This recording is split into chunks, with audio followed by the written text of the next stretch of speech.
So ito po, no, si Atty. Dating legal advisor pa ni ano. Yan. Dali mo na po.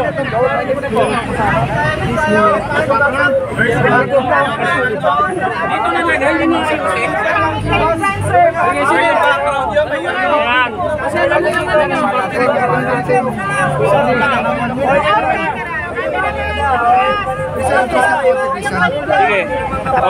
Dito ka. Pare, Mike. Ay, sorry, pare. Sorry.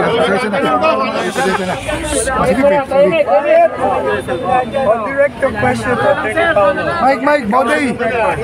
Walang idol ko niya. Torne, ano po yung papa nyo? Wait lang! Body. File kami ng petition for habeas corpus. Ang petitioner ay si Christian Canang Duterte, ang anak ni Pangulong Duterte. Ang hihilingin Tony, camera po. Korte Suprema. Body, Mike.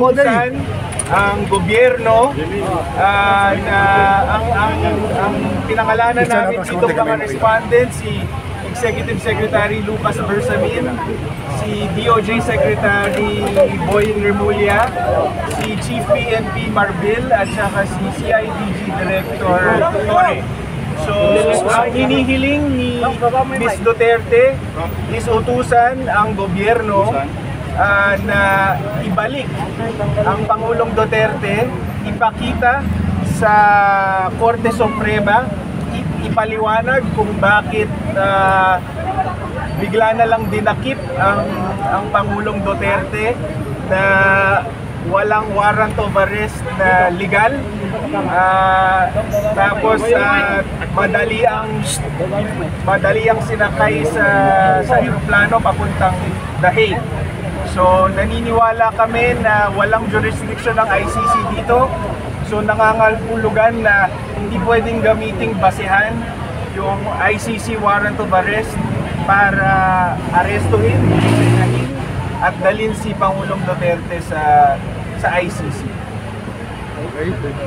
Yun, madalit sabi, illegal, effectively, kinidnap nila ang isang mamamayan. Pare, Mike. Body. Nang walang batayan. Alam mo, kahit sa ilalim ng extradition treaty natin. Mike. Bago mo arrestuin ang isang tao na supposedly bibigay mo sa isang bansa na umibigay sa'yo ng tulong. Kailangan ba sa isang proseso? Kailangan magpaga sa isang local court at ipakita mo, mabibigyan ng pagkakataon yung ina-arresto mo. Hindi nangyari ito rito. Dahil inaresto siya, wala nang warrant, tapos pinersa pa. Nakita niyo naman ang video, literally, forcibly, talagang tinanggal siya at pinasok siya sa eroplano. Kaya kapan umiiyak lang si dating First Lady Abansenya, pati yung anak. Kasi alam naman ng gobyerno na may sakit si dating Presidente Duterte. Talit na dali mo na sa ospital, kinalagyan na. Yan ang nangyari dyan. Madali sabi, isa pa, may hindi kami sa panahon ng tatay ng ating Presidente Marcos Jr., kahit martial law, kahit nating kaming mga abogado noon, ay nakakapasok kami sa lahat ng pinipilang nila inaresto. But not at this time. We were barred, the lawyers were barred entry. The petitioner's father was deprived of legal representation. Hindi lang yan. Can you imagine, ang isang senador at vice-presidente hindi makapasok para bisitahin ang kanilang kamag-anak at ama? Mas matinagin pa ito sa martial law. Kaya sabi ni Presidente Duterte, we are veering towards dictatorship. Anong veering? This is dictatorship. It's even worse than the father's dictatorship. At least nung mga panahon ni Marcos Sr., merong semblance of rule of law by due process. Ito wala Talagang kinalagkan nila ang presidente ng walang patayang liyan. Question.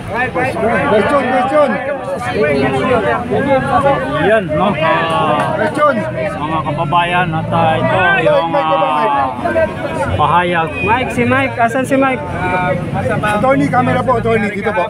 Kagabi nung kasama namin siya habang prepare itong habeas corpus, mayat-maya umiiyak siya at mukhang traumatized. Kinukwento niya sa amin na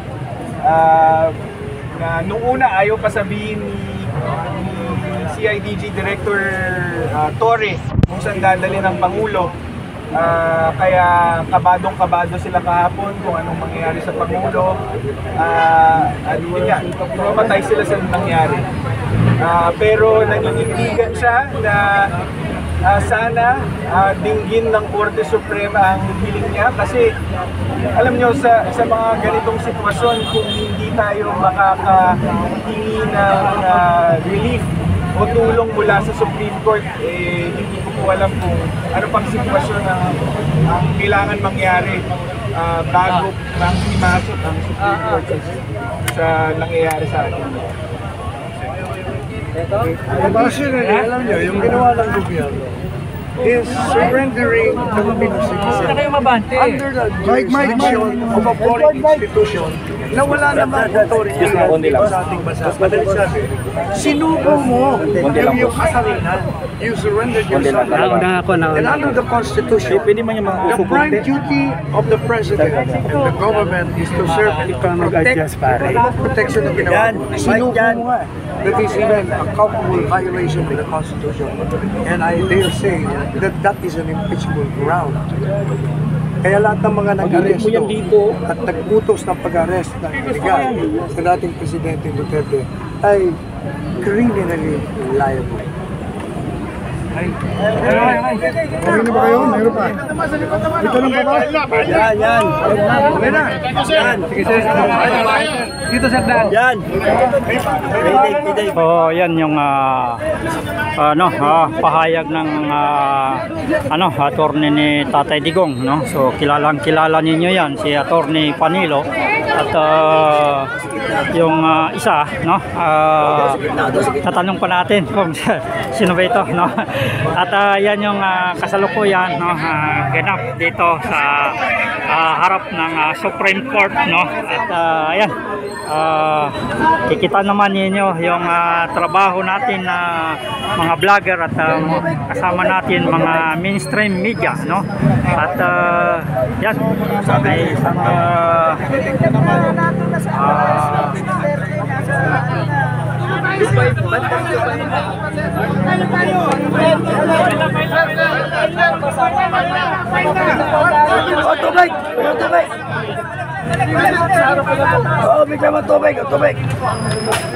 So, ayon sa kanya, no, papasok siya diyan sa Supreme Court at tanging hihilingin lang naman ng pamilya, no, at mga taga-supporter ni Tatay Digong ay may balik si Tatay Digong ng maayos, no, ayan, at dito na lang at magiging paglilitis kasi dito naman wala na tayong wala nang jurisdiction yung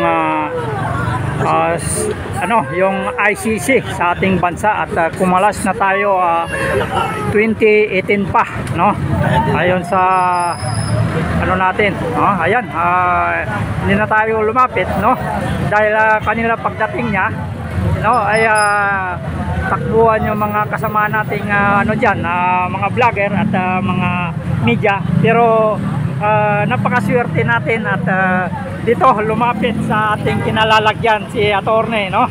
So hindi pa nga ako nakaporma at nandito na sa tabi ko, kaya sinuwerte tayo na nakakuha tayo ng maganda-gandang opportunity na marinig yung kanyang pahayag.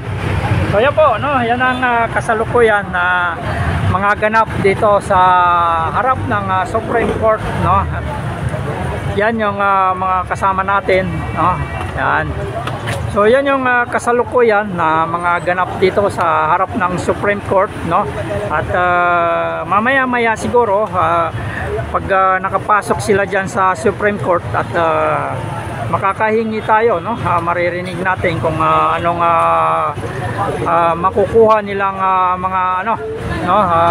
May bahagi sa atin kung anong makukuha nila diyan sa loob ng Supreme Court. So mag-aantabay tayo ngayong umaga.